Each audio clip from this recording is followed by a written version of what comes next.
सोबत असेल जाणीव। रोखोक बातम्यांसाठी पाहत राहा जाणीव मराठी। होऊ दे जाणीव। लाईक करा, शेअर करा आणि सबस्क्राइब करा आपल्या हक्काचे चॅनल जाणीव मराठी।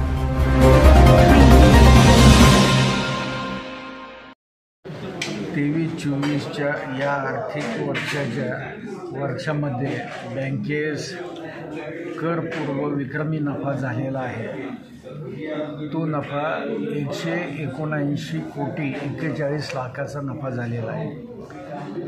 या आर्थिक वर्षात बँकेने 31 कोटी 18 लाख रुपयाचा आयकर भरलेला असून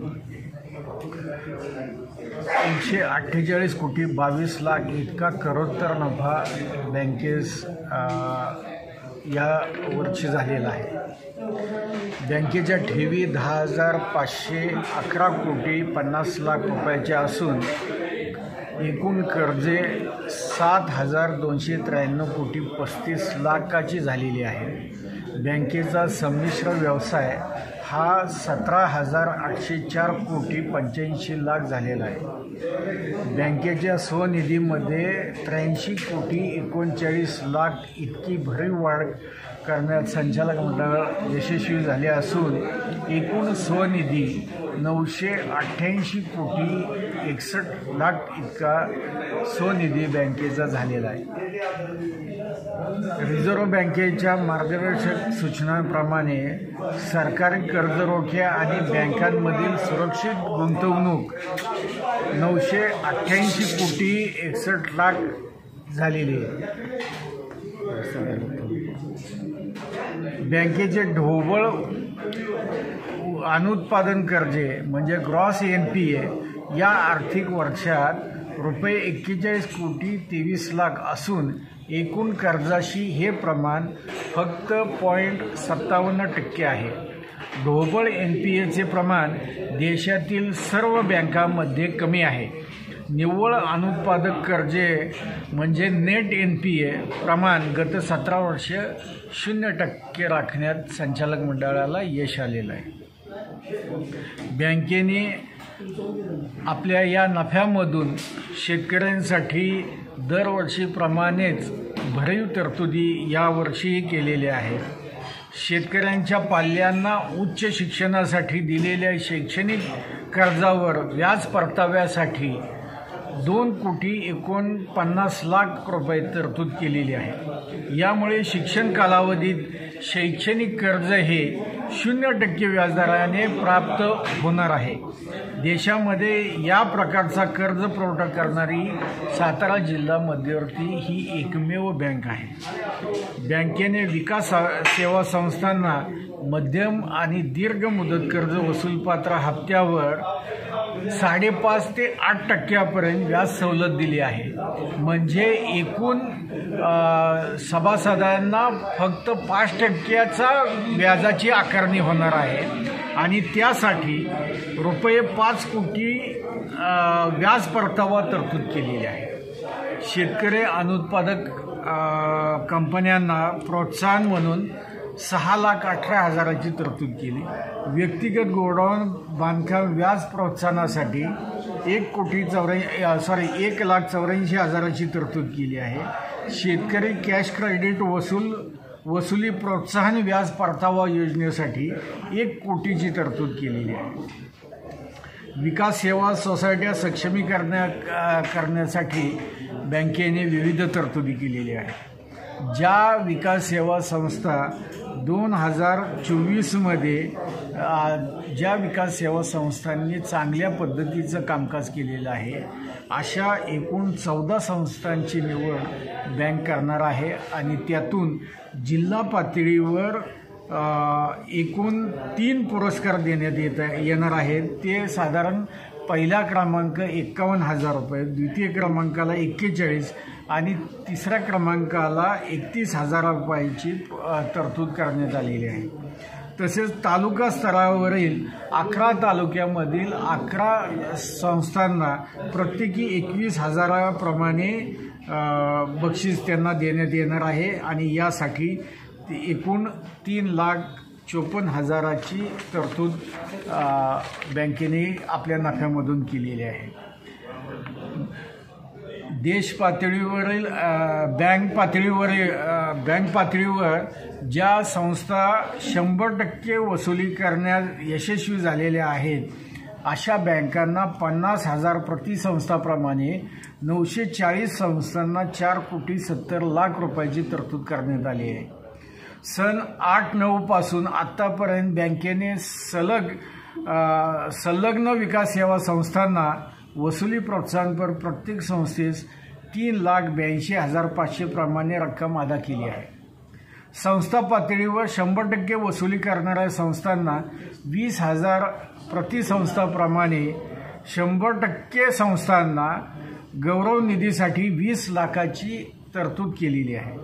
विकास संस्था गोडाऊन व इमारत बांधकाम व्याज परताव्यासाठी 65,67,000 तरतूद केली आहे. यामुळे विकास सेवा संस्थांना गोडाऊन आणि कार्यालय बांधकामासाठी 0% व्याजदराने कर्ज उपलब्ध होणार आहे. विकास संस्था सचिवांना बक्षीस पगारासाठीची 2 कोटीची तरतूद केली आहे. पॅक्स आणि मॅक्स योजनेअंतर्गत गोडाऊन कर्ज व्याज परतावा 4,10,000 तरतूद केली आहे. बँकेच्या सभासद संस्थांना बँकेने नेहमीप्रमाणेच उच्चांकी लाभांश म्हणजे 12% लाभांश देण्याचा निर्णय आज जाहीर केलेला आहे. यासाठी बँकेने 34,97,00,000 रुपयाची तरतूद केलेली आहे. चालू आर्थिक वर्षात जिल्ह्यामधील 963 विकास संस्थांपैकी एकूण 947 विकास संस्था नफ्यामध्ये आणण्यास बँकेस यश आलेले आहे. बँकेच्या कर्मचाऱ्यांना सानुग्रह अनुदानासाठी 13,67,00,000 आणि बक्षीस पगारासाठी 11,38,00,000ची तरतूद केलेली आहे. सेवक कल्याण निधीसाठी 1.5 कोटीची तरतूद केलेली आहे. बँकेने इतरही निव्वळ नफ्यामधून बँकेस 85 कोटीचा निव्वळ नफा झालेला असून यामधून राखीव निधीसाठी 21,72,00,000ची तरतूद केलेली आहे. शेती पतस्थैर्य निधीसाठी 12,75,00,000ची तरतूद केलेली आहे. इमारत निधीसाठी 1 कोटी, धर्मादाय निधीसाठी 5 लाखाची तरतूद केलेली आहे. गुंतवणूक चढ उतार निधीसाठी 5 कोटीची तरतूद केलेली आहे. संशयित व बुडीत कर्ज निधीसाठी 21,67,00,000 इतकी भरीव तरतूद केलेली आहे. टेक्नॉलॉजी डेव्हलप फंड करता 7,50,00,000ची तरतूद केलेली आहे. सोने भाव चढ उतार निधीसाठी 50 लाखाची तरतूद केलेली आहे.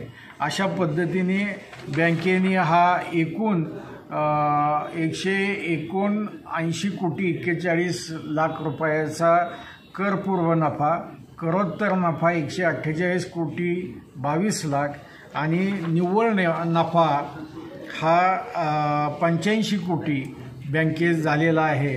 आणि हा आजपर्यंतचा बँकेचा अतिशय चांगल्या पद्धतीचा परफॉर्मन्स आहे. आणि देशातीलच राज्यातीलच नाही तर या देशातील एक अग्रगण्य बँक म्हणून आपला नावलौकिक कायम राखण्यात आज सातारा जिल्हा मध्यवर्ती बँक ही यशस्वी झालेली आहे.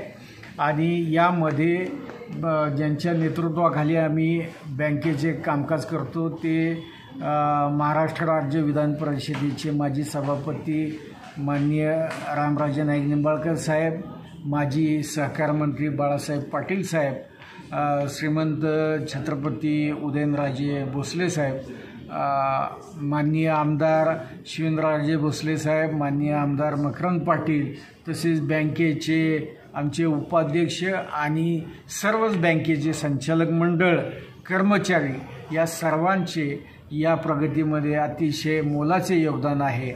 या निमित्ताने मी त्या सर्व लोकांचे मनापासून आभार मानतो ज्यांनी या बँकेस वेळोवेळी सहकार्य केलं.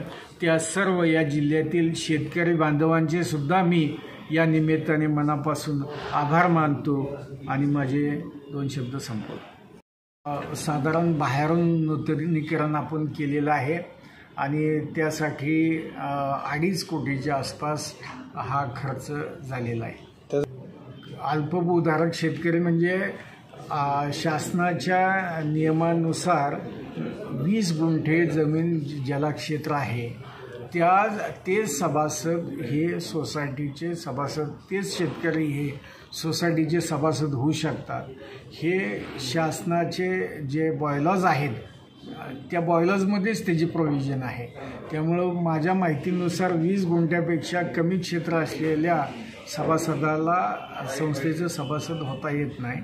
हा काही सोसायटीचा विषय नसून हा शासन स्तरावरचा विषय आहे. त्या बॉयलर्समध्ये राज्य शासनानेच बदल करावे लागतील आणि त्या पद्धतीची प्रोव्हिजन करावी लागेल.